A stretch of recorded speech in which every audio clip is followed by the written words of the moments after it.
Types of velocity and accelerations.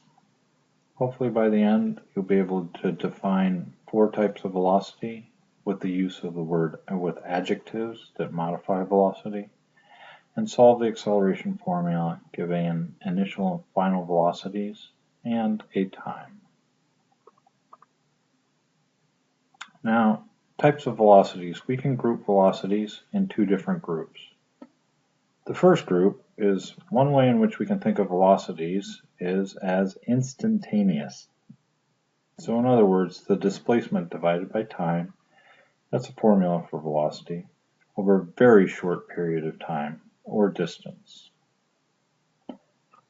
Now, in my laboratory, we measure this by measuring the amount of time the flag actually spends in the photo gate.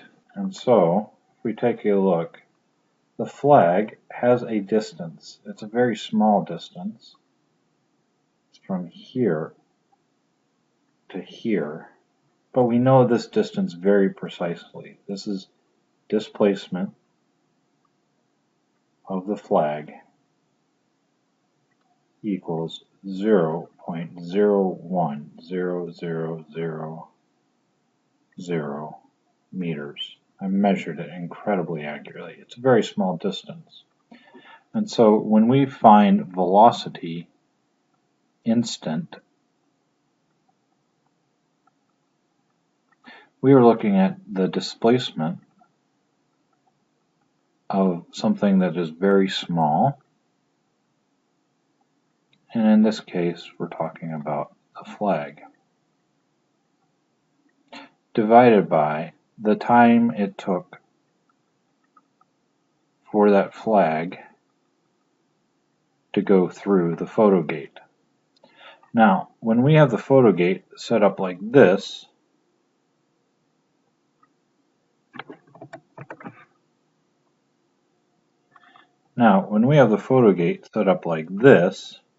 that means that we are just paying attention to the information at photo gate A. Our displacement is 0.010000 meters, divided by the time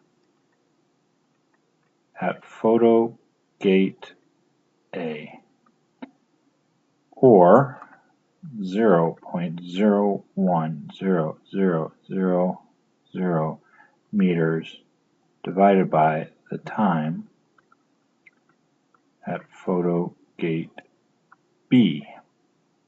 This is what is known as instantaneous velocity, and the units that we measure this in are meters per second. This is the information that is displayed on your mom or dad's speedometer, speedometer, right? This is in your car. But there's another way that I can think about it. I can think of my average velocity. This is displacement over time, over a much longer period of time and or distance. We measure this by measuring the amount of time it took the car to run from one photo gate to another. And so if I take a look at my setup, if I'm looking for velocity average, I'm looking at the displacement from photo gate A to photo gate B, divided by the time it took the car to run from A to B. So if I take a look, the displacement of photo gate A to photo gate B is the distance from here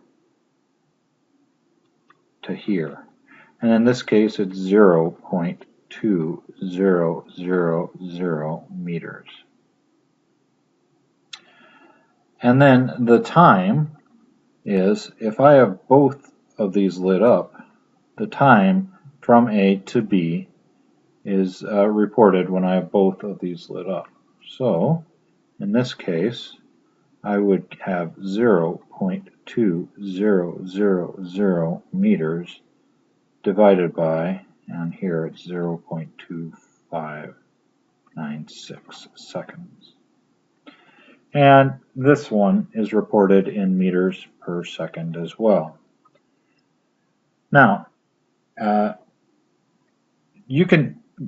can do this in the real world with information gathered from one iPass station to the next iPass station. So if an iPass monitor is sitting on the dash of my Ferrari, and I pass my first iPass station, can they start a timer when I pass that iPass station? And then let's say 6 miles down the road, they can record when I go through the next iPass station. Now they know the distance between those two iPass stations, and now they have a time. They can figure out my average velocity.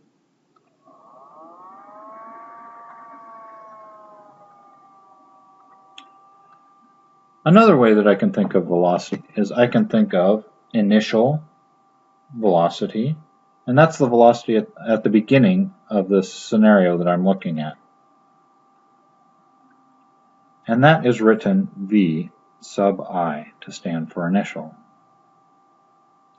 Or I can think of velocity at the end, and that is written V sub F. Now these two variables are really important to us because when we start calculating acceleration, there is a formula. And if you look on your blue card, you will see that acceleration equals V sub F, the velocity final, minus V sub I, the velocity initial, divided by t.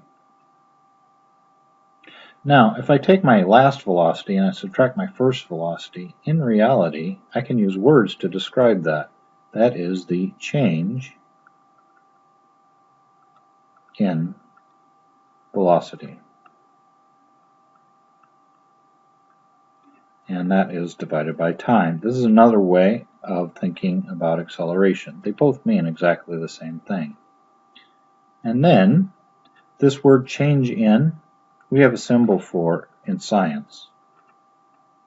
We can use this triangle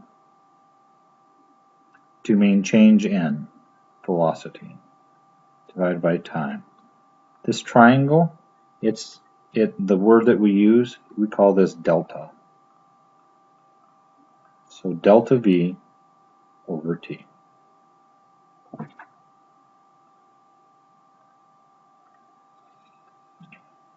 Faye is in his Ferrari at a stoplight. When the light turns green, he changes his velocity to 11.4 meters per second, and he does it in 6.14 seconds. What is his acceleration? Well, I've set up the guess technique. Here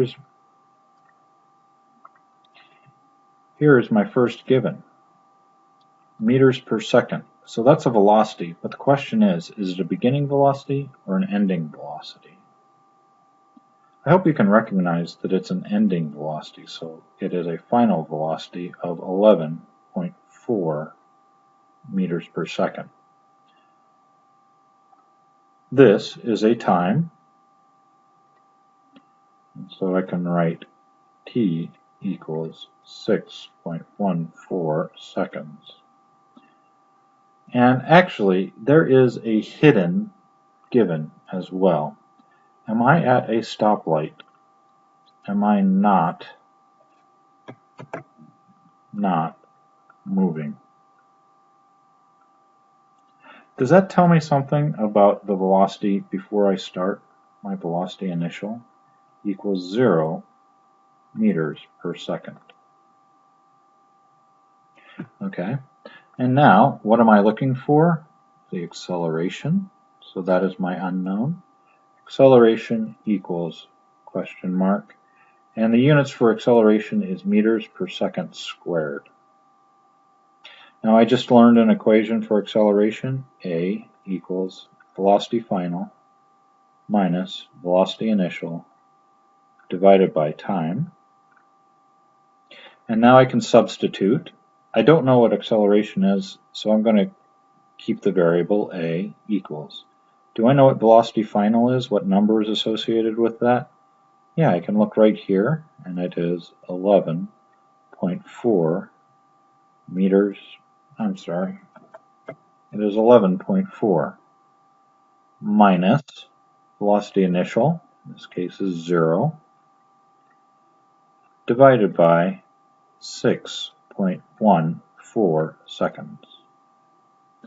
Now I can simplify the top very easily, because subtracting 0, I'm left with 11.4 divided by 6.14.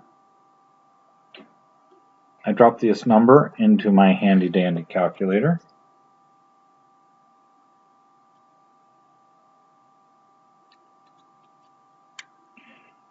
And I get 1.856677524 meters per second squared. Now I'm almost done, but I need to figure out this number has 3 sig figs, and this number has 3 sig figs. And now a great question, how many sig figs does this number have? Actually, it has infinite number of significant figures. 0 has, because there's no number actually supplied to me, this number cannot contribute to significance. So if we take a look, my answer is going to have 3 sig figs. So that means that